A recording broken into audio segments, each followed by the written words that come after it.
this time because technology is being a brutal. Mistress. Yes.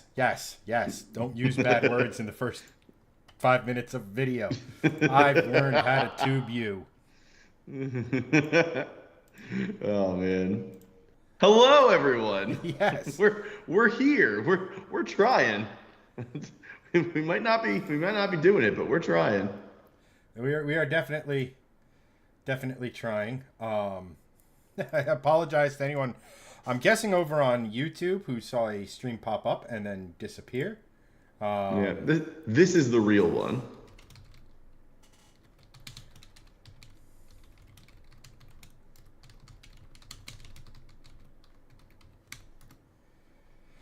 Anywho, so we have topics of interest tonight. We have some news stories. We have um, some other stuff that if we have time, I kind of want to go into a slightly greater detail. And why the fuck is my fucking house so goddamn warm? Anywho, but it should be a pretty interesting show. How's everybody doing?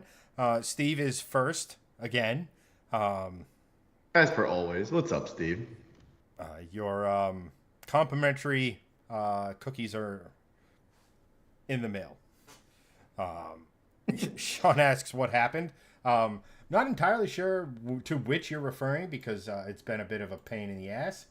And hey, I can Yeah. actually view Facebook on desktop. Um, And it's not a reel this time? no, and it's not a reel. Woohoo! That's great. It's better. It's better than the last couple of weeks, which have been not that. Yes. So to answer Steve's and Sean's question, what exactly happened is when I go live, I don't trust that when I tell Facebook, here's the title and description. Um, and then and there's a section for YouTube where I tell it the title, description, and thumbnail. And I link it to stuff I've scheduled. That's why you see on Facebook, I schedule events. And that's why these live events are um, uh, upcoming if you use YouTube or what have you, is because it just makes things so much easier on my end. I just click two buttons and it goes. Well, there's also this master one where it's a title and description for all platforms. And once I didn't change it and it didn't update on any of the platforms regardless of everything else. Hey, what's going on, Tony? And so now I live in constant paranoia that if I don't change it, it's not going to be the right title and description. So I went to copy Oh, that, man. and then all of a sudden Streamlabs like, the fuck you are, we're going live. And then none of my dashboards lit up. Nothing on YouTube, nothing on Facebook, nothing was showing up. Because usually I think we have like a 20-second delay somewhere in that neighborhood. So I was like looking, I go, okay, it says we're live for 58 seconds. I should be seeing things. And I didn't see anything. So I'm like, you know what? Let me just reset this, do this the right way, and move on with my life. That's exactly what happened. Fun. So yeah. So Greg has some, like I said, Greg has some news things we're going to get into. Sean also goes, the revival of the P3 could have been a decent content, ended up being more complicated than we thought. Yeah, if you're going to go down the path of an automotive YouTuber, you film everything. Yes. If it's a car that's going to be on the channel for whatever reason, film everything. If you use it, great. If you don't, such is life. But Exactly. that would have made for great content. Unfortunately, YouTube doesn't pay ad revenue on that. So Yeah, exactly. So- If it ain't on the platform, they don't really kind of care. So before we dive into the news topics, and I'm going to kind of bombard you with this, Greg, but Ooh, okay. over on whatever you want to call it, I guess it's the True Car Data or True Car Data Discord that Tony, if you've watched our show with him from True Game Data, He's having car ADD again and wants to buy a new car, even though I think his Cayman is 3 or 4 months old, and his Boxster I think is less than a year old. So, Yes. I think I wanted to, I wanted to bounce some of his ideas on, off of you, Greg, because it's a list that, frankly, you and I, if we were looking at, you know, best sports slash fun cars, I guess we'll stick to the sports car one because, like, I'm pretty sure he doesn't want like an Evo or anything of that nature. But it's sports car has to have a removable roof option, whether it be a convertible Targa, or I'm guessing T-tops would be an option if anybody made T-tops ever again. But so I'm gonna run through the list, and some of these are, I don't want to say obvious choices. Nick goes, not related, but I drive a Hyundai Sonata. They're not bad cars, but at any rate, so Tony's lists are as follows.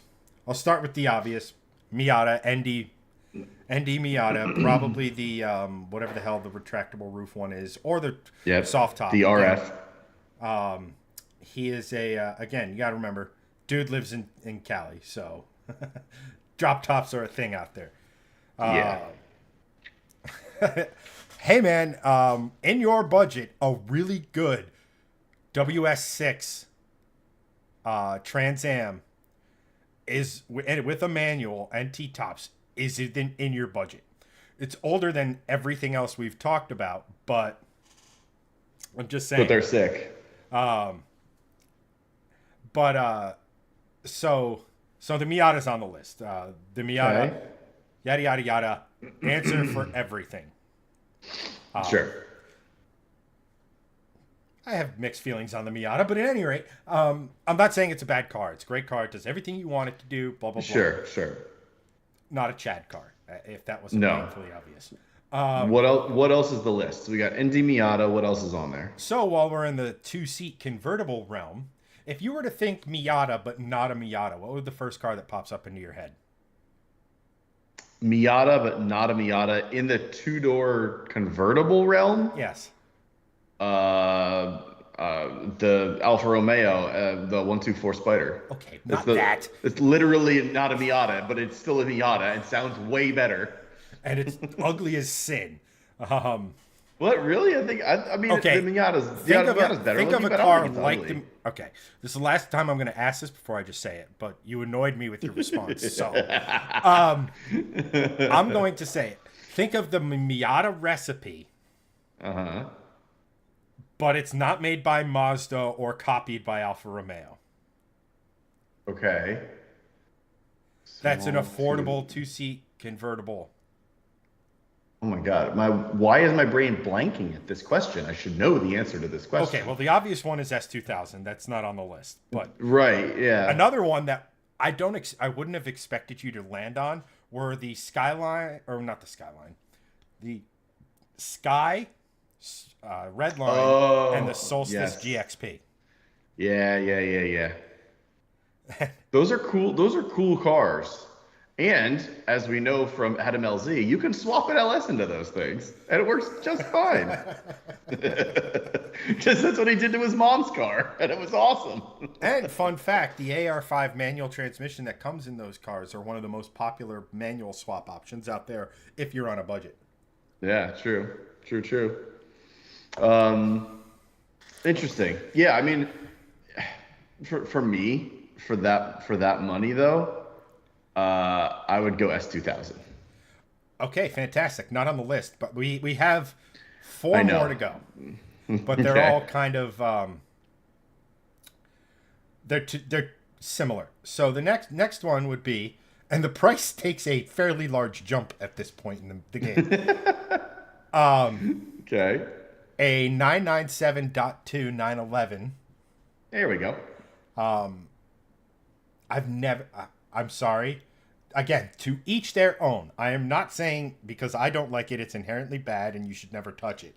I'm just saying 911 convertibles have never really done it for me. I'd rather go the Boxster route, Hmm. just because it looks better as a convertible. Which brings me to the next one, which was a 981S, which I'm guessing is a Boxster S. Yep. Then it gets into stuff where it's like if you might be able to, you might say Chad had an influence potentially maybe on this. A C7 Corvette with the Hmm. Z51 package. That's like the hyper performance. That's like as close as you can get to a Grand Sport without it actually being a Grand Sport. Yep. And then also the Grand Sport. Yeah. I mean, look, I've driven a C7 Grand Sport before. There's only two cars that I've ever driven as convertibles that I'm just like, yes, I would buy that pretty much instantly. The C7 is one of them. With the right exhaust, it is epic sounding. It sounds so good. The Grand Sport specifically, I don't did it. They didn't make a Grand Sport convertible, right? It's just the hardtop in the C7. I think Well, it's just as all of the C7s were Targa. right. That was it. That was it. So, um, I mean, I remember driving the Grand Sport and the thing just sung with the exhaust. This is bone stock. I mean, I'm sure it'll be even better with an aftermarket, but like between like 2,500 and 4,000 RPM, anywhere you went in that range and just cruised in like third or fourth gear, the engine note was just perfection. Um, I mean, to me, that's the play. I'll be honest. The 997.2 is a great car. I've driven in them many times with our buddy Alex. He's got a 991 or a 997. Great car. Huge aftermarket. But again, I'm actually with you, Chad. 911 convertibles don't do it for me. Personally, I don't think it's necessarily that it's a bad car, but It's that hump in the I, back. It just doesn't. Something about it just doesn't yeah, look right. And again, this is it's all like the correct. beauty is in the eye of the beholder. If it's something where you look at it and go, "I must have that," I'm Yeah. absolutely like we've talked about it on this show more times than I care to mention. But if you're into something car related, as automotive enthusiasts, we may not agree, but we should foster that enthusiasm. If that makes any sense, right? No, it doesn't make sense. So if it's me, of course, I'm going to pick the most expensive option. I would get a C7 Grand Sport for that money. If that's on the list by a considerable margin, in my opinion, that is the car I would get. If the 991 was in the conversation as opposed to the 997, I would say that would be a better car from a performance standpoint, just because the 991 was such a huge step up from the 997 performance wise, bone stock. And then again, aftermarket is just huge. But something I'm actually really surprised isn't on the list that we talked about almost ad nauseum last time when Tony was on the show was the F Type. And the F-Type V6 convertible is arguably the greatest sounding V6 car ever made.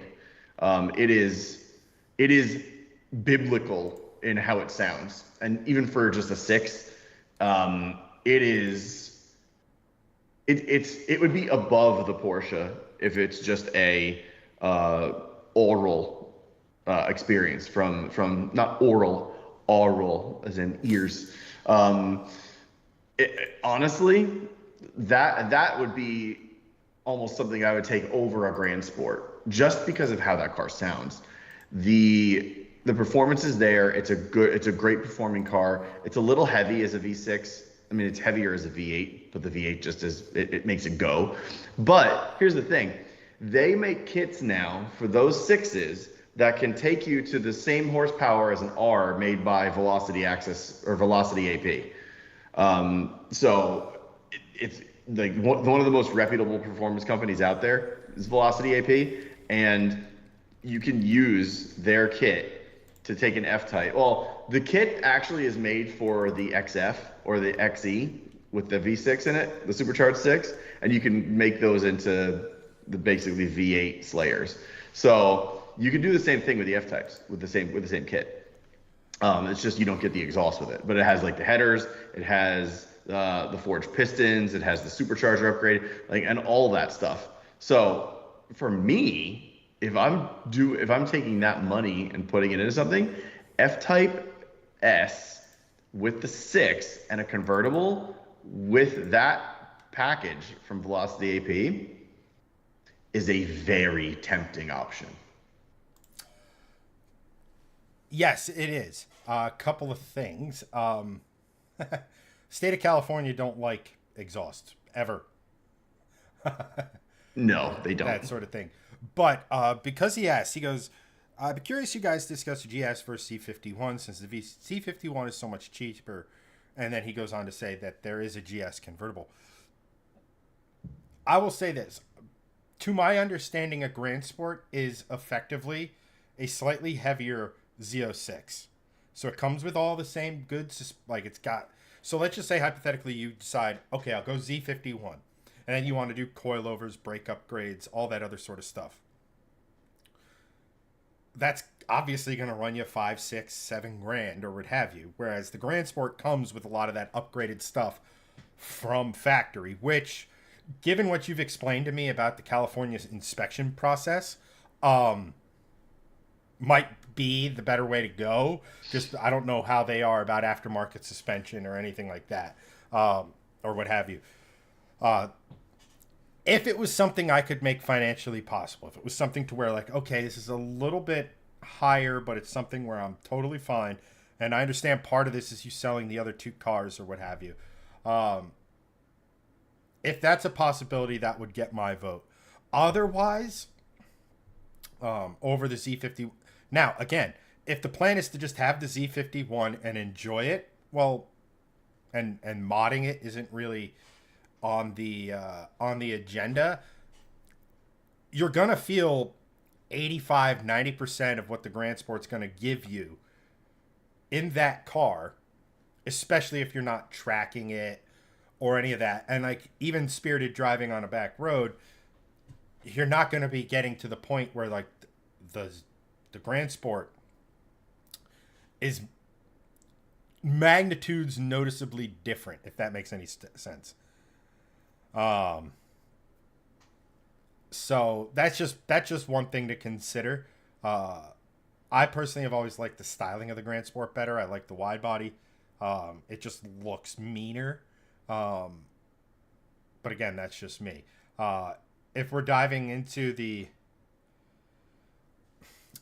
less expensive options, i.e. like your Miatas, your Skies, your Solstices and stuff, the Solstice is an interesting one because it's especially the Redline or the GXP are turbocharged. It's 260 horsepower, so just the tune, and you're probably pushing over 300. Yeah. You know, again, turbos are a cheat code. You just, the factory only lets it go up to this much boost. This turbo is rated for a lot more. Page up, page up, page up, page up.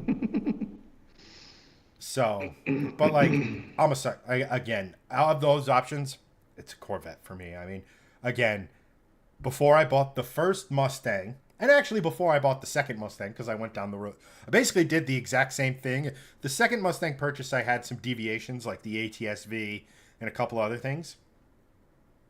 But generally speaking, when I was looking at the first Mustang, the first option was a Corvette.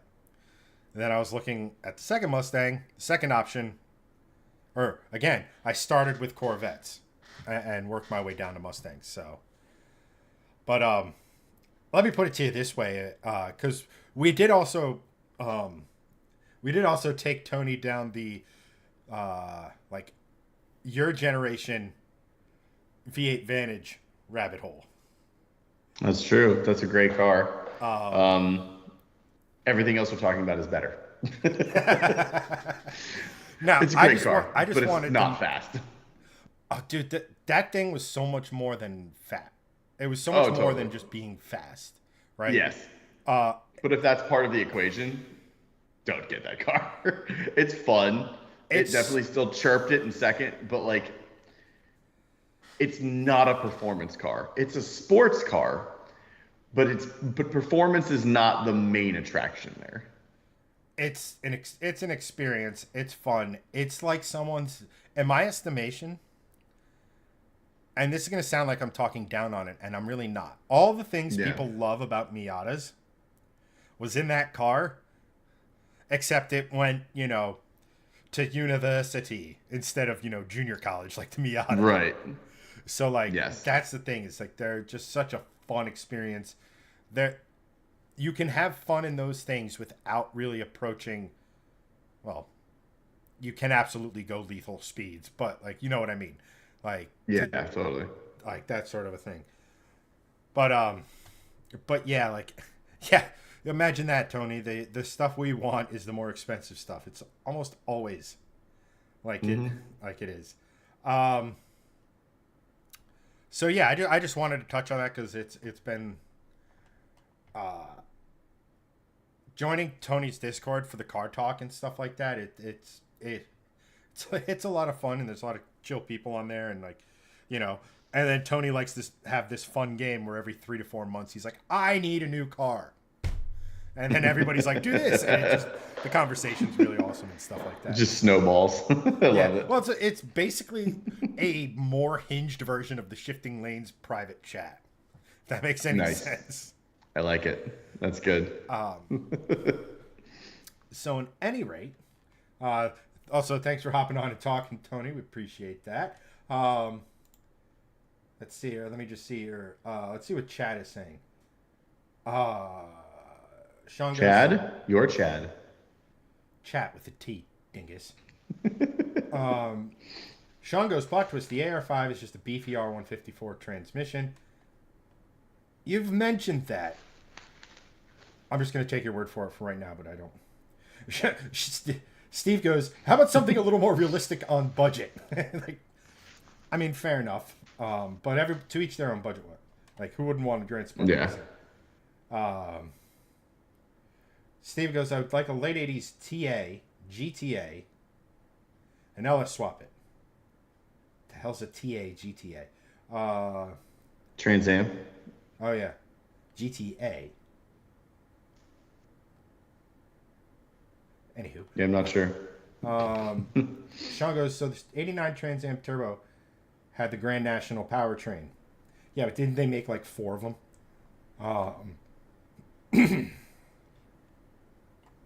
All right. That's us all. No, you're just like I keep saying, Tony, you are a car guy. And that's we are all like that. How many I mean, Greg didn't actually pull the trigger, the rat bastard, but how many weeks did we play let's buy Greg a car? And by I mean let's tell Greg what he should spend his money on. Pretty accurate. A lot of the time, and it was a lot of fun. Yeah. So, we're going to have to work on Greg. I may know of some California Porsches coming up for sale. Oh, nice. Hopefully you got some hot tips and some deep discounts. The seller may or may not be in chat. At any rate. Mostly the discount thing. Yeah. Before I sort of just threw this at Greg because we actually came up with a plan for tonight's show. And then immediately, like 5 minutes, not even, like 2 minutes in, I decided to throw it on its head because, you know what? Greg needs to be kept on his toes. So. Yes. You have news topics. I do. Automotive news. Good news. Yes. Good news. The Ferrari Testarossa is back. Yay. So if you guys have not heard, yesterday they announced a new Ferrari. It's going to be the successor to the SF90. Not like we can all afford it, but it's a Ferrari. And when Ferrari comes out in the new car, we talk about it because it's a Ferrari. It's a Ferrari. So we have the SF90 obviously now. It's insanely fast. The Testarossa or Testarossa, whatever you want to pronounce it as. This is apparently what it's going to look like. We'll get to what it looks like in just a minute. I'll give you some specifications. This is going to be called the 849 Testarossa. And why is it called the 849? Well, glad you asked. Super handsome and 8 cylinders and the displacement of an individual cylinder. Should keep watching. Yes, good question. But Chad answered it. That's how they used to name Ferraris back in the day, FYI. Right, which is cool. Like I like that. I know that, and I like that they're sort of bringing back that nomenclature because SF90 Super fast 90. Like, the hell does that even mean? Like, at least the 849 has like actual meaning behind it. Like, I appreciate that. So the naming of it was quite nice. Looks like it's going to be. Actually, we haven't seen a new Testarossa since the 512M in the mid 90s. But what it's going to be is an electrified V8 hybrid producing 1,036 horsepower. Apparently, it's going to go from 0 to 60 in about 2.2 seconds, top speed over 200. And of course it is, because it's a Ferrari that's replacing the SF90, because it can do all of those things. Mid-engined, but it's going to have, where is the number on that? I'm looking for that. It was like the electric components are going to put out about 216 horsepower to supplement everything, and the V8, which is it's awesome actually. The V8 will produce about 818 horsepower. So the F80, the flagship, is going to have a hybrid V6. This thing is going to have a hybrid V8, which to me makes this the flagship. So that's just my opinion. But that's basically all the specs you need. Over 1,000 horsepower and hybrid V8 and lots of go fast bits. This thing looks cool. No. In one way. Not in one way only. No, it looks cool in one way and only one way. Do you remember when they came out with that, what was it, the SP3 Daytona or something? It was like a concept. It had all the slats in the back. No. No? Oh.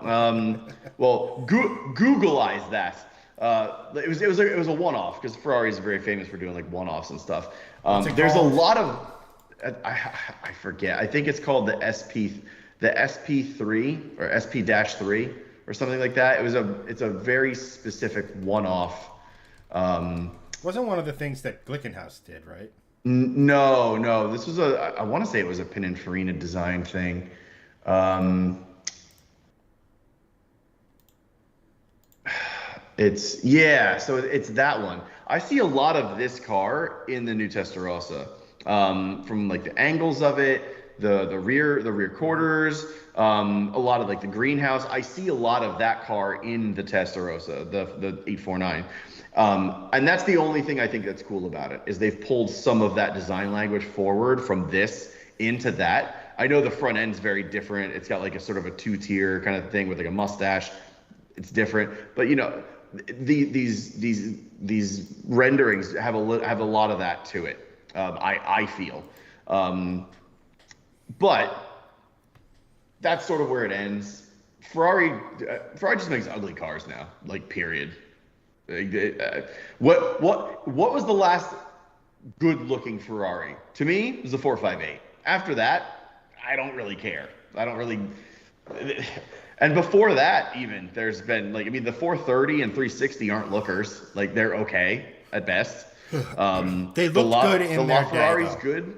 They look good in their day, yes, but they have not aged well at all. Not like the 458 has. The LaFerrari looks cool, but even that seems a little bit contrived compared to the 918 and the P1. So, like, to me, the 458 is really like the last good looking and attractive Ferrari. And before that, to me, it was the 355. Yeah, so the last truly beautiful Ferrari, I agree, was the 458. I didn't mind like the 812 and the 812 Superfast. I think they weren't timelessly beautiful, but I didn't think they looked bad. Let's just put the actual Ferrari we're talking. This looks bad. Like, there's no, like, there's some stuff here that's sort of kind of maybe potentially harkening back to something, some like older Ferraris and older Ferrari race cars and all that other sort of stuff. But like, just no. Like, what is, for starters, what in the fresh hell is going on with these fucking canards at the front? They look like someone, here's the thing. They look as fake as the curb guards do or the splitter guards do on Dodges, your Hellcats and whatever. Yeah, the yellow ones, right? Yeah. What was it? No one takes off. Yeah. Like this just Yeah. I'm sorry. Ferrari It's somewhere. It's dumb. So ever since so basically you can track all of this back to when Ferrari stopped using the design houses, like Pininfarina. yeah, exactly, and started going their own way, and like look at the rear end. It's like okay, it's sharp straight lines into the intake with a slight hump that doesn't really match the same radius, and then it goes down and ooh, spoiler. It's like someone walked in and you're like, you know what you need more of, but only on the back, Lancia Stratos. And then it's like the people designing the front end weren't talking to the people designing the rear end, and like You're not wrong. Look, I was never a kid who sat at home at night and dreamed of a Ferrari. Even when I was a kid, many, many, many years ago. But I always respected them and I always thought they were good looking. We now live in a world where the Ferraris look sort of thrown together and designed by, I don't know, quaaludes and hallucinogens. And not in a good way. At least when Lamborghini did that, their cars looked good. True. I don't know. The Italians in general have with design, like the Revolto, I'm not super sold on. I will say the V10, the Huracan, the Gallardo, those look pretty good. The Murcielago was a good looking one. Same thing for the shit. What was the Murcielago's replacement? Oh God. Why is this? Aventador. The Aventador looked good, and what they do, a Countach variant of that looked pretty good. Yep. Yeah, everyone thought that was like terrible and bastardizing it at first, and then everyone was like, "Oh, this is actually kind of sweet." And then what is the new one? The Temerario Mulian or whatever? Temerario. That one looks pretty decent, but like, I don't know, man. It just, and it's funny that this isn't even a real image that Top Gear used, but yeah, kind of put a pin in the Ferrari. It's just look, their engineering is. There's two things I wanted to touch on with the Ferraris. Number one, the reason and I'm not saying this is a good reason. Please understand that. The reason the top flight F80 has the turbocharged V6 is because the Halo Ferrari always has the street version of the top motorsport engine. So obviously it's not derived on the Formula One engine, but right. The 499 Le Mans prototype that's won Le Mans 2 years in a row, that's using a turbocharged V6. So that's why the F80 has one. Again, not saying it's the best reason, because when Ferrari was racing, the Enzo, nothing they raced had a V12, but the Enzo had a V12. Same thing for the LaFerrari. Yeah. I don't know, man. Like, it's just... It's dumb. And I completely do not understand their lineup either right now. So you have the F80, you then have this, and then what's underneath this? The Purosang. Yeah, the purebred freaking crossover. The Mazda C30. That's what that thing is. The Mazda C30. No, I mean, again, I respect the engineering. I respect the fact that people put in a lot of hard work on this, only to have, the designers use your imagination. But the biggest thing is, it's just sad to see where Ferrari are making cars where you're just like the F80's not bad, but it's not great. Like you know what I mean? I don't know. What's the next topic? Yeah, no, I know. It's not great. I'll say one last thing. I think there is one other cool part to this car. It's on the front, is that sort of like air dam in the front. But the problem is like there's two of them. Like there's the top one and then the bottom like And it's covered in chicken wire. right. What's the character from Family Guy that always has the sort of bottom toothing has the giant lower jaw. Yeah. And like the British guy like it looks like that. Like the idea of that is very cool, and like the design of it is cool, but it's executed very poorly. So, but anyway, so this is what ends up happening when you're trying to be stylish and design something, and then all of a sudden you throw it in CFD, and they're like, no, this, and this, and that, what you end up with is something that is neither. Look, this thing probably cuts through the air and creates downforce in ways that other cars only dream of.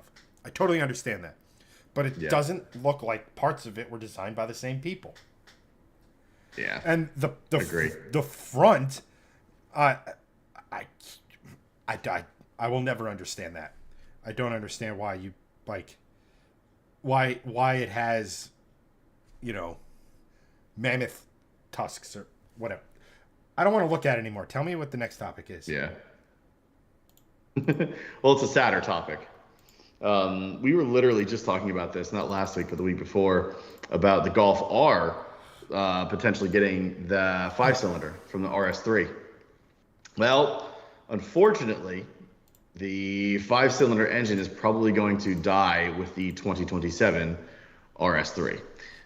It mostly has to do with stricter European emissions rules, forcing its retirement.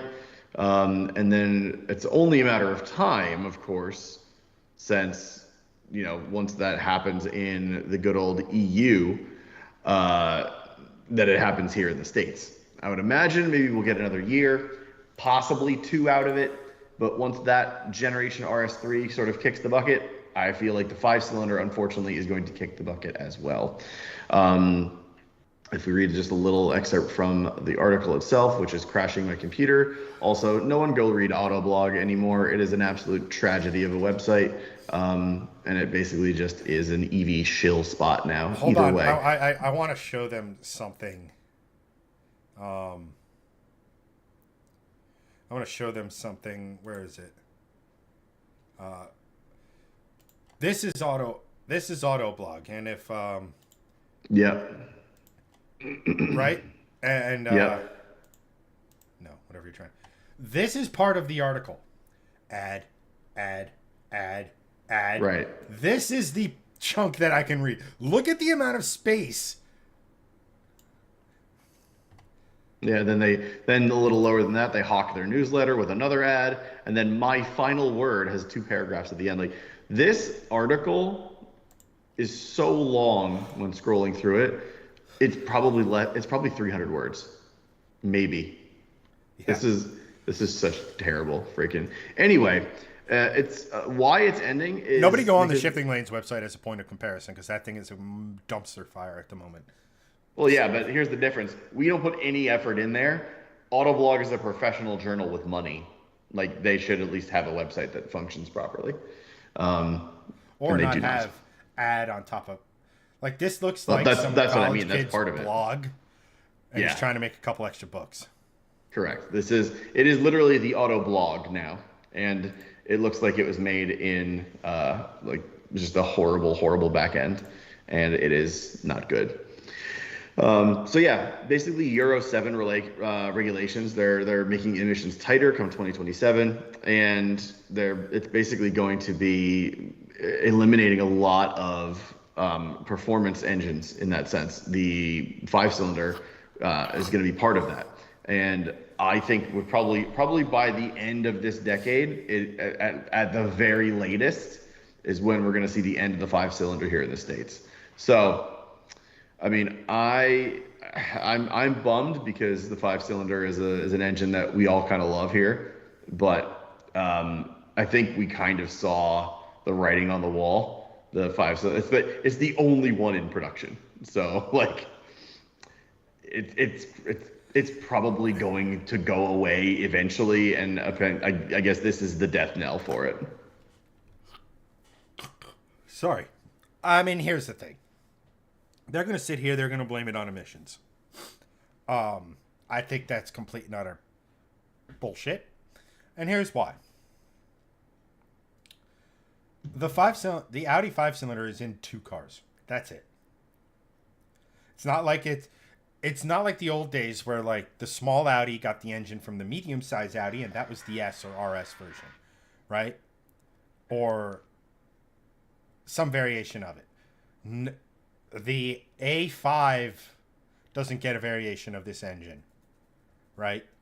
The A6 or all the way through the lineup. It's in 2 cars. It's a complicated engine to manufacture in the fact that it's a 5-cylinder. So, balance shafts, things of that nature, all that. And to like Sean's point, like VW could make it with the 5-cylinder that works with the emissions. Like, I think they're just basically, they don't want to come out and use corporate speak. So they're like, wait a minute. We'll blame the damn governments. They're making us get rid of this thing you love. It's not us getting rid of it because it costs us too much money to produce and we can get the same performance out of a 4-cylinder that we make millions of. Right. So I always look at these things with like a grain of salt. It's just like, okay, that's great, but be honest why you're getting rid of it.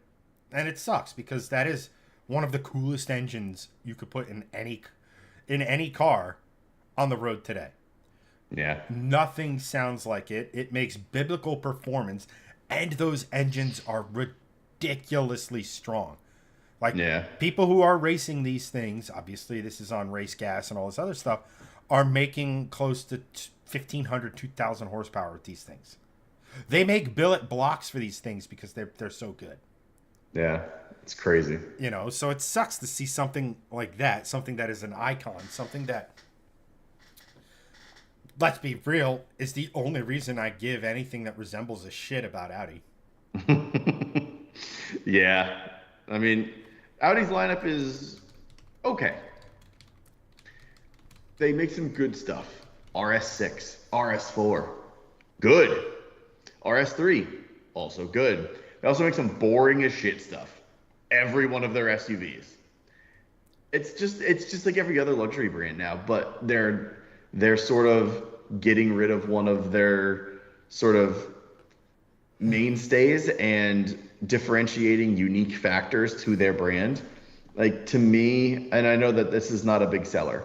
Like, people are not buying this over an RS4 probably. You really have to want the 5-cylinder. Like, you really have to want it. But like, I mean, to me it doesn't make sense because of all the points you made. But like, it makes extra no sense to me because of like, you can still have the engine elsewhere in the world. And just because it's going to end in your home territory doesn't mean that you have to end it everywhere. And I feel like that sort of is the sentiment for a lot of these car companies. So you get these regulations and because of the Euro 7 standards changing, we're not going to produce it elsewhere. It's just like, well, you still can. You make lots and lots of money. You definitely can. Yeah, I mean, I honestly think if they put, let's look at it this way. If they put this into the A4 or made a new RS4, right? Like, one of the cars I've always wanted was an RS4 with the V8. Those were so freaking cool. I love the way the factory wide body and stuff. They could have made an RS4 with this, and that RS4 only made 400 horsepower. They could have tweaked this engine to make 450-ish and been fine. But again, it's just, corporate speak annoys the crap out of me. Just be honest. I understand that goes against everything they believe in. Just be honest. Say, hey, we'd love to keep making this engine, but it costs us more to make this engine when we can do it with other engines that are cheaper that we're producing for other vehicles that make the same power. Right? Especially the Germans. The Those beautifully logical Germans. So huge bummer. Anyway, that's sort of the bummer news is that engine's going away. But the next thing's a little bit more interesting, which is good news, and it's the fourth one I sent you, Chad. We talked recently about Mercedes. We talked about them sort of. There's been this interesting cadence with them of engine talk over the last few weeks, maybe even a month. First, we get the news that the AMG V8s are coming back. People saw the hybrid 4s that they were putting into the E63 AMG wagons, and buyers were like, nope, don't want that. Literally don't buy them at all. The sales plummeted like 80% because nobody wants that. The next part of the equation was Mercedes was they're saying that they're removing luxury from their brand strategy, and that they are going to potentially share engines with BMW as a rumor. So really interesting and strange happenings at Mercedes. But then we get this glorious piece of news from 2 days ago. Mercedes to keep selling V12s into the next decade. So hilarious differentiation between Audi saying that they have to stop selling a 5-cylinder because of Euro regulations. Mercedes, in the same breath, is saying we can make the V12 into the 2030s.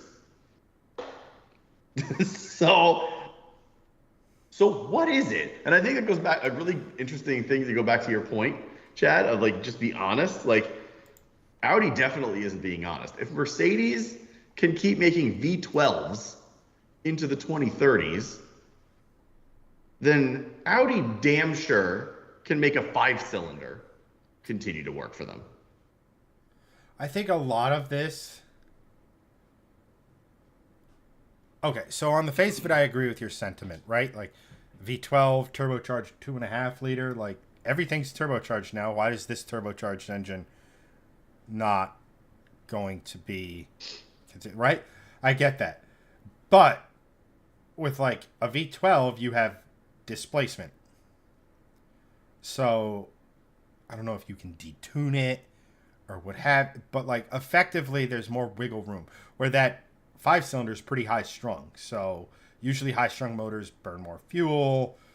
Sure. There's,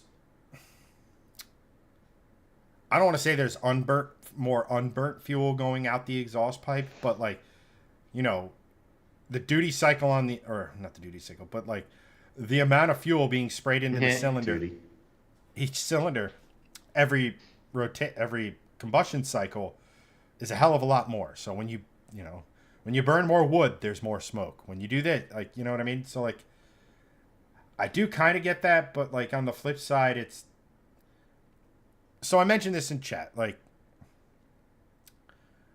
the European emissions regulations, EV regulations and stuff, they've kind of held their line in the sand with the what's the word?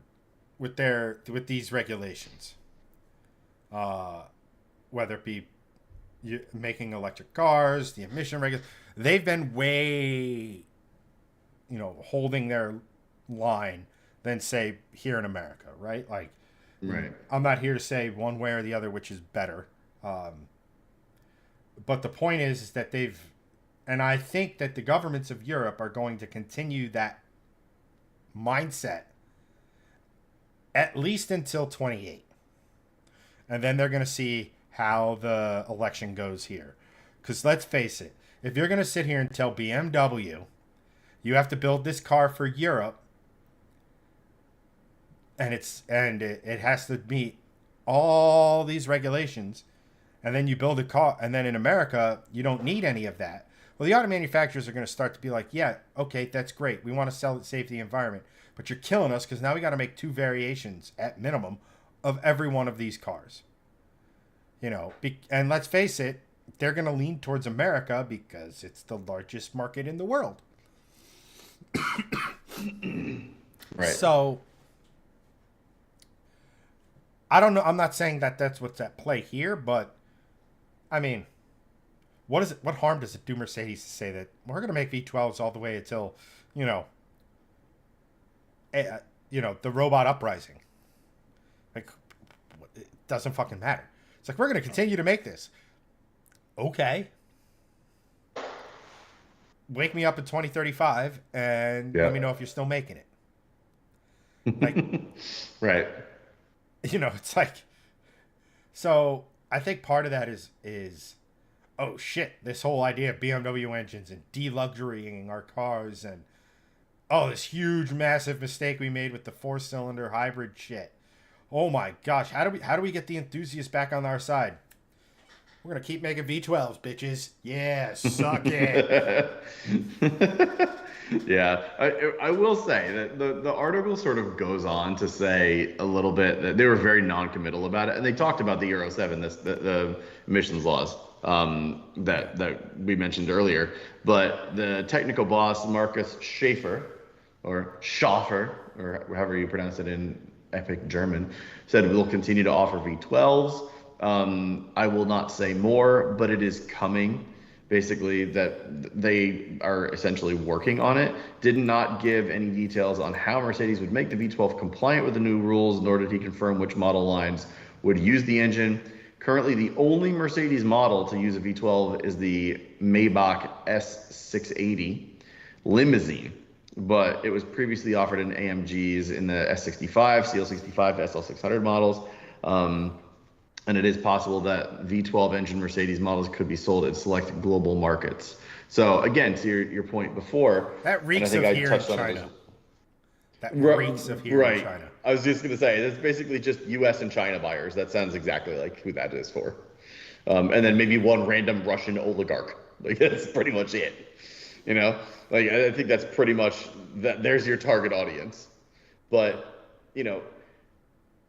I think you made a really good point of just like, oh man, we got a couple of losses. How are we going to, let's put out this little news story, or say, as part of it, we're going to continue to make the V12, right? We don't have a plan. It's in the works. No, it won't fit in any of our current cars. Yeah, it won't fit anywhere. We don't know what we're doing, but we're still going to make it. Yeah. It's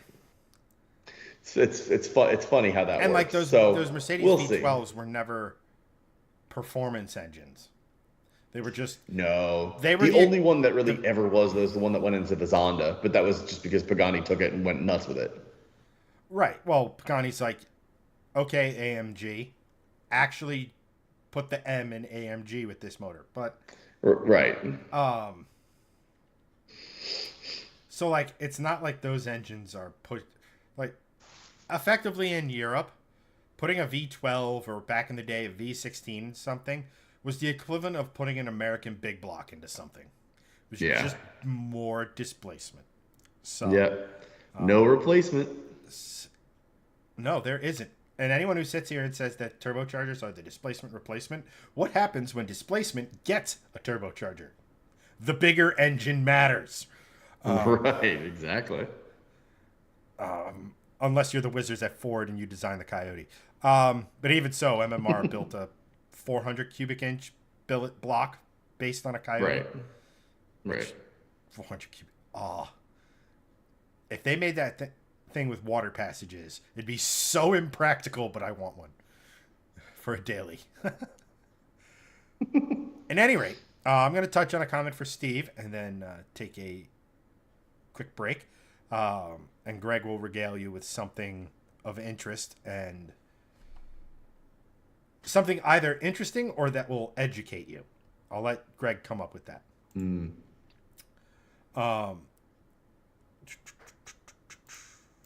we go. Steve goes, my aunt wants to get rid of her first gen Q45. She hasn't driven it in years and it's been in the garage. I may take it to get it running and sell it. Right, here's the bottom line. If all we're talking about is like an oil change, oil filter, get it up and running, maybe spark plugs, just because it's been sitting for a minute. If it's a low investment thing, it's a no-brainer. Because even if you get $1,000 or $2,000 for it, that's, several hundreds of dollars that you didn't have previously. Right. And then you could probably get a PC and race NASCAR with me. But I think like I said, it depends on how bad it is, if it'll run, whether you can jump it, get it to run, put a new battery again, do the oil, all that, and just kick it on down the road. What's probably going to make this decision easier is go on Auto Tempest, search for the exact year, make, and model, put all of the specs in it, see what they're selling for used. That'll give you an idea. So if, like, let's say you go online, you look at it, and they're selling for $8,000, are you okay making 4 with minimal effort? And kind of go from there. But it is. I don't have graphics made up for this. I am sorry. I will work on it. I'll get with the graphics department. But it's time for everybody's favorite portion of the show. Greg says words about stuff and things. Also, the graphics department is you. You have to get with you. Yes, I know. And frankly, given the fact that redoing the website has become a monumental challenge, graphics for this show have kind of been put on the back burner. Yeah, totally. Hello, interwebs. It's me. I have the show's control now. I have nothing. I actually have nothing. I'm super tired. I only got like 5 hours sleep. So, Sean at the beginning, and I completely ignored you, and not on purpose, because I was ignoring you on purpose. It was mostly because we got into talking about other stuff. But you are now a P3 bro with me. Is that what I saw? Is that correct? Please enlighten me in chat, because I wasn't here last week because I was horrifically sick. Wednesday night I spiked Wednesday night I spiked a 104 to 105 degree fever, so that was fun.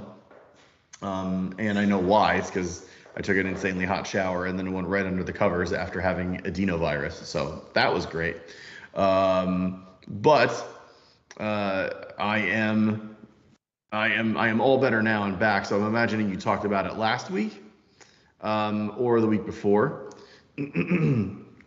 But I'm glad you're a P3 bro with me now. That's awesome. I'm very excited. P3s are great. In my opinion, probably the best Volvos ever. I think the P3 generation of things will go down as the most reliable generation of Volvos. So we always like to talk about old Volvos and like the bricks and the 240s being stupid reliable. They're not. There's a difference between reliable and longevity. And that's very much lost in translation a lot of the time with cars and with car chatter. Old Volvos have extremely good longevity. They are like still on the road. They do still need a lot of work though. Like old cars like that take a lot of work to get on the road and be on the road, especially if you're driving them every day, which is what old Volvos are meant to do. They're meant to like go on the road and stay on the road. So Sean goes, yes. Excuse me. I have a 2008 S80 T6 all-wheel drive now. Very good car. I am a huge fan of the P3 S80s. I have poodled around with the idea of buying an S80 V8 for many years, as I'm sure we all know and have talked about. Yeah, thanks, Steve. Appreciate it, man. Yeah, it was touch and go there for a minute. I'll be 100% honest. It's like hospital sort of temperatures.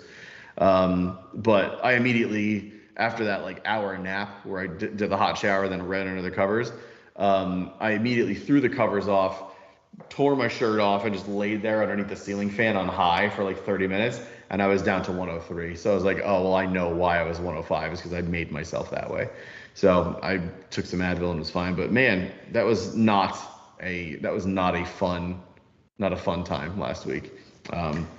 Yeah, and then so far my wife and my youngest haven't gotten anything, but my oldest got it, and he had a fever for about 24, 48 hours tops. And I'm just like, man, I just got hammered by it. It was bad.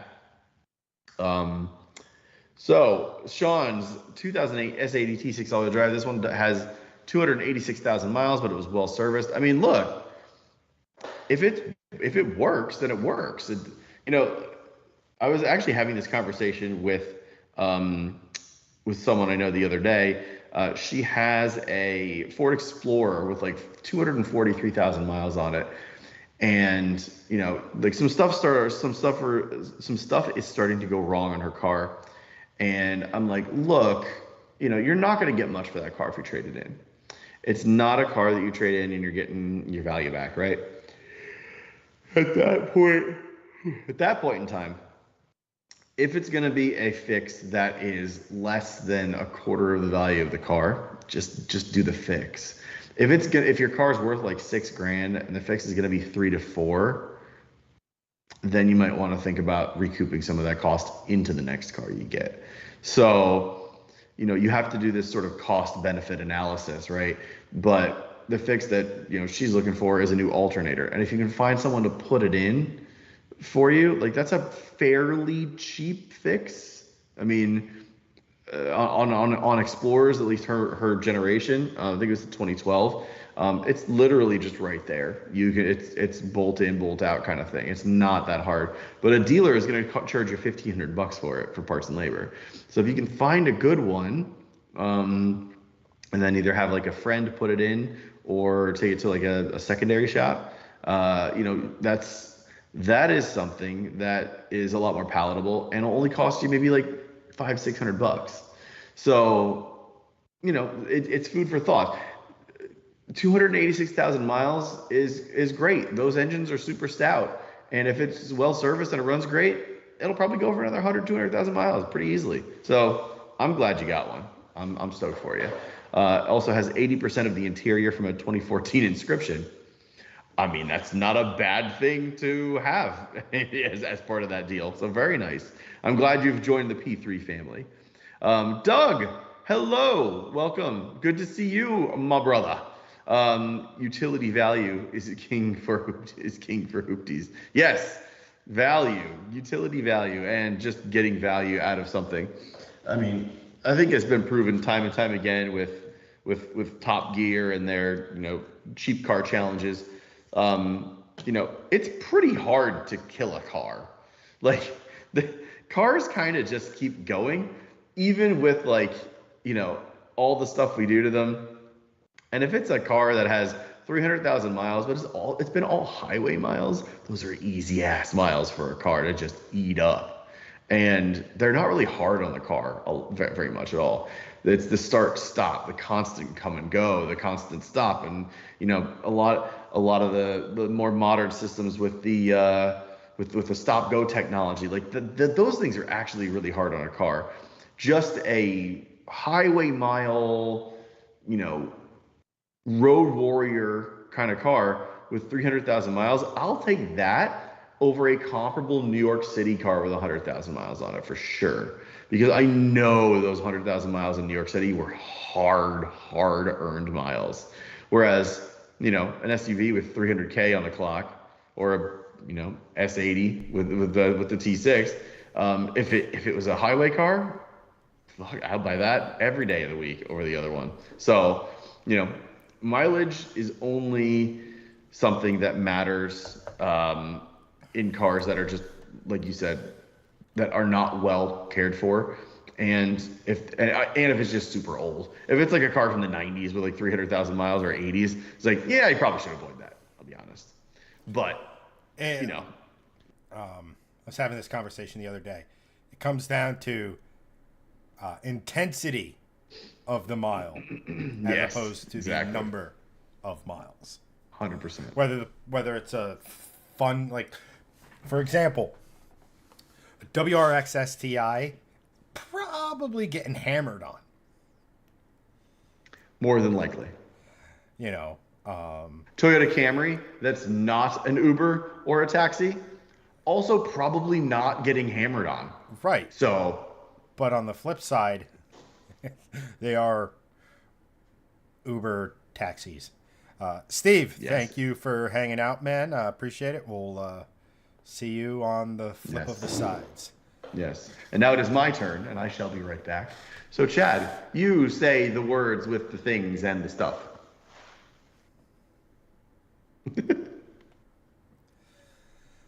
What is up, everyone? How are we doing? Doug, how are you doing, my dude? Always good to have you here. Kind of piggyback on what Greg was saying is, and then I'll touch. Well, Steve is leaving, so we'll wait. Save that for another day. But what are you going to use the car for? Like, we're all enthusiasts, right?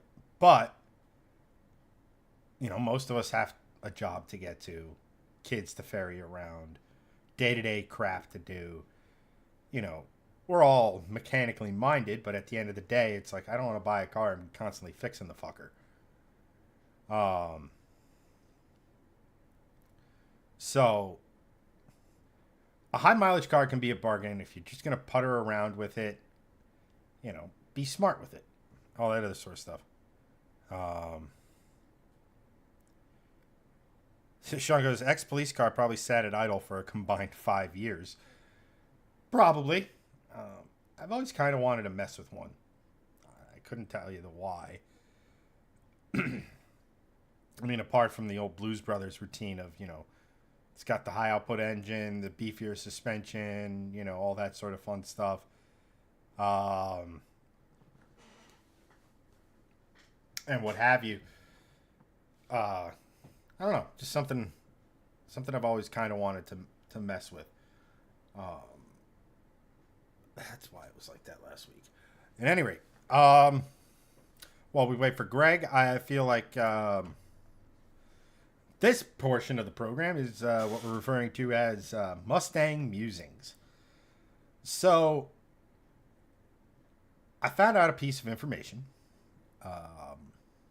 Apparently, stroker kits are relatively not inexpensive, but they're in the ballpark. And the craziest thing is that Predator blocks for the Coyote are dirt cheap. They're like $2,300. So in my head, I was like, wait a minute. And I did some quick displacement mathing. And a stroker kit with a Predator block with a stock Predator bore, that gets me to 5.45 liters. That's the desired displacement for my engine. And then, of course, people started talking sense. You got to get someone to build it. You got to do all this. You got to hang the accessories. You got to oil pickup, oil pan. So that's a long-winded way of saying I started with the 5.2 crate short block, and that's where we are now. Let's see here. Sean goes, the new car is just a secondary vehicle when I don't need 4x4. Also, because it's so nice, it can be the date night car too. I mean, we all need something. A 6-liter Mustang that's not a power joke. Huh?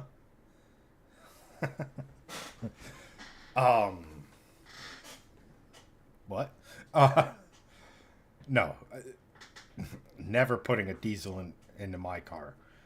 Maybe down the road as a laugh if I have the finances to just sort of totally ruin something. But like you've all said, like I've told you guys, the goal is to get as many cubic inches out of the Mustang engine as I can in a certain budget. So I'm waiting to hear back. Hopefully, we get, who knows, maybe to get everything assembled if I provide, the rotating assembly and the block. It's reasonable to put together. And before you ask, for something like that's going to cost me that much money, I don't feel comfortable doing it myself. I'd love to start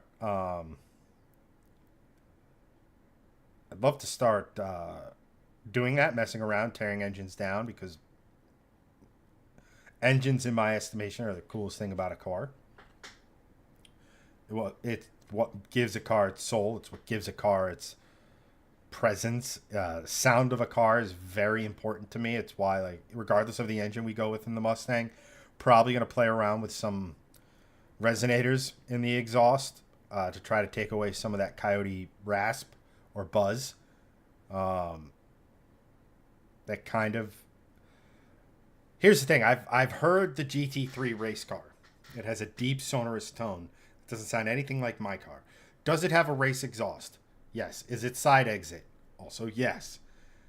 But my goal is to get as close to that sound as I can. You meant a 6-liter Predator.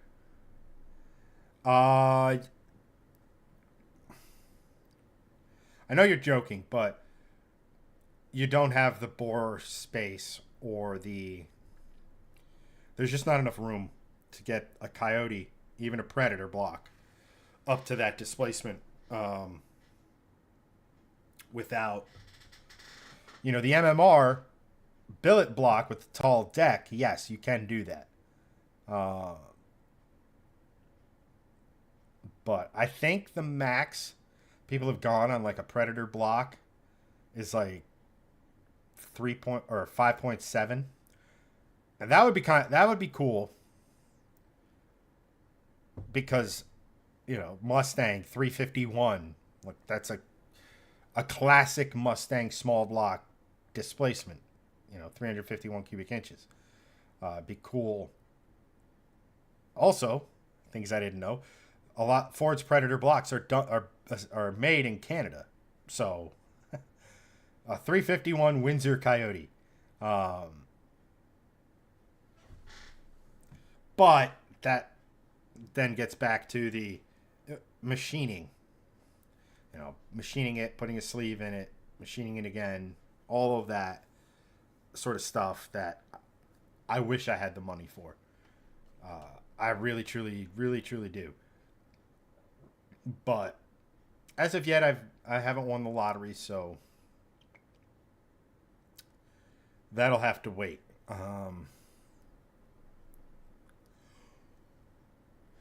Here we go with the awning. Yay!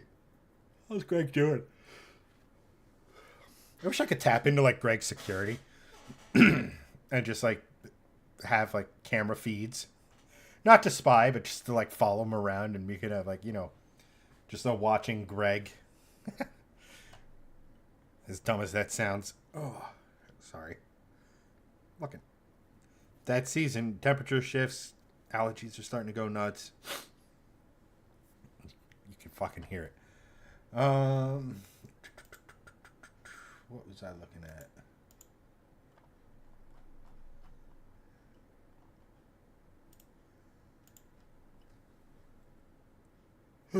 Excuse me. Oh, that's with the V6. Never mind. Yeah, oh well, Sean. Oh well, dang. Yeah, but like I've said,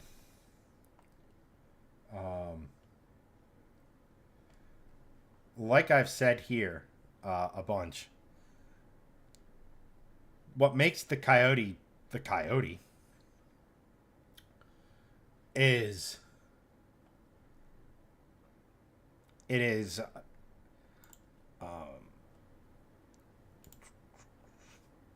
what makes the Coyote oh my gosh, I'm tripping on my words here.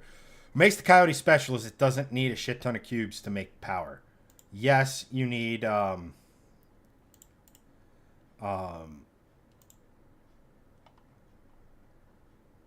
yes, you need what's the word again? What's the freaking word I'm looking for here? Yes, you need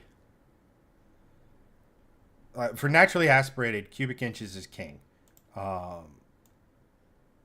For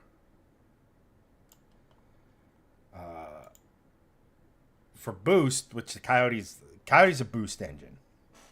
The fact that I'm going the NA route is kind of dumb. I'll say that straight up.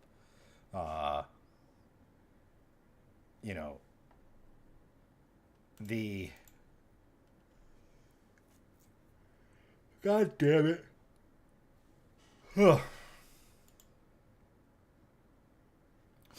The kind of again the reason going naturally aspirated is not the smart way to go about doing it for any stretch of the imagination. But my power goals are right around 600 crank, 550 wheel, 545 wheel would give me on our dyno 600 ish at the and to me that's plenty. I think that's a pretty cool power number to get to. NA, especially with a red line that starts with an 8. I think that's as far as having fun out on a fun drive, canyon carving, that sort of stuff. As far as something that, I could take to motorsport events, whether it be autocross, track days, the hill climb that we've referenced, or even another hill climb like that, if I can find one. I think that's just the perfect horsepower. It's not going to overpower the tires, especially the ones I got on it. Yeah, it'll knock them loose if I'm not careful, but I'd have to be a complete moron to roast the tires driving that, as opposed to the boosted version, which you got to remember, the boosted version of this Mustang with the Gen 3 Coyote would have probably made 750-ish wheel, give or take 10 or 15 horsepower. Just based on the Gen 3's cam profile, head design, and compression. And I was second gear would just annihilate the tires with ease. So, is it cool? Yes. Is that a big freaking number? Yes. But I like the idea of going the NA route. It's something I've always wanted to do with all of my cars. Is go that route. So, that's what we're doing. Let's see here. Sean, no replacement for displacement except displacement and boost, which is like having more displacement. I mean, we talked about this, right?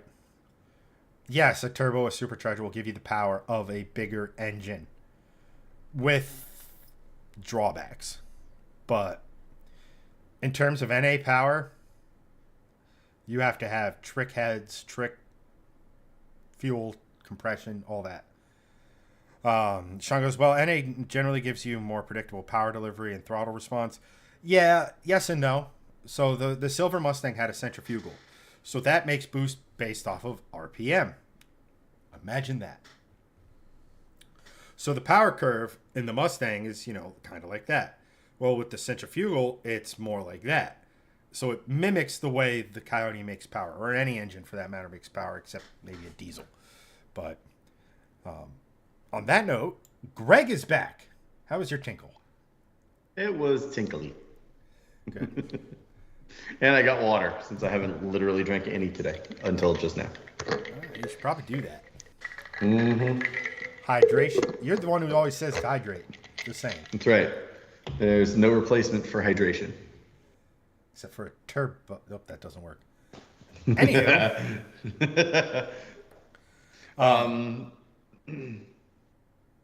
I was gonna say there's only one more bit of news that I had, and it's cool color, because Chad is a very big fan of a certain livery type, and lo and behold, it's usually on McLarens, and lo and double behold, McLaren's actually painting cars in that color now. So, for those of you that don't know, the Lark livery is a famous livery from, I believe, the McLaren F1 days, correct? Yes. Yeah, so this is the old version of it. yeah, so but it's been carried through on other, race cars throughout the years. But it's basically a reddish orange. There goes my mic. Reddish orange, then dark middle, then reddish orange. Exactly what you see here. So very cool livery. And then all of a sudden, it's a pink. It's a shade of pink, but depending on how old the car is, it may have been repainted. Right. There have been different versions of it here and there. Well, it's a very difficult. So real quick on the Lark livery, it's a very difficult livery to or paint to do, especially when your notifications are on. Silence. Because it's a, I don't know what to call it. It's not a candy, right? And Right. it's not like a color shift, but basically, how it works is that there's shades of red, orange, pink, and they spray the let's say the red, then they spray the orange, and it's not like a regular. If you're gonna spray a car with a color, and let's say you use 50% color, 50% clear. If you're doing a candy or this type of paint, it's more clear than color. So you have to put so the color has depth to it. Mm-hmm. So you as you go through the layers, and that's what gives it that orangish hue if you look at it from a certain angle, that pinkish hue from a certain angle. But it's not like a color shift where it's like, oh my god, green, purple, orange, like, you know what I mean? Right. Yeah. It's not like the old oh god, what's the paint code for the Mustang? I forgot, Mystic something or other. Yeah, exactly. That's not that like greenish to blurple to purple kind of like color. It's like it's color shifting paint. It's not color shifting paint. Right. But this thing is cool because this sort of harkens back to like the Lark livery. Like you have that same, color up front, dark middle, color out back. And this is something that I don't think McLaren's ever done. I'm sure you could get this done through MSO, which stands for McLaren Special Operations, because they did custom paints and custom colors for customers if you had enough money. They did, but when they did like the heritage stuff with the P1s, yeah, they did a Lark. Yeah, exactly. So they had like this, they had like the yellow and green, they had like a Gulf livery one. It was really cool. But this is the first time I'm ever seeing this sort of style without having an actual like Lark on the side for just regular cars. So this is the McLaren JC96. It's a 750S, pair of 750S supercars exclusive to the land of the rising sun. So these are exclusive to Japan, but it's in honor of the McLaren F1 GTR's triumph in the 1996 Japan Grand Touring Car Championship, which is, of course, where JC comes from, Japan Championship. Yeah, 96. so that's where the Lark livery originated, was when McLaren went over. That's actually a really fun and interesting part of Japanese motorsports history and your choice of ice cubes. Because at that point in time, the king of the Japan Touring Car Series, the king was the GTR.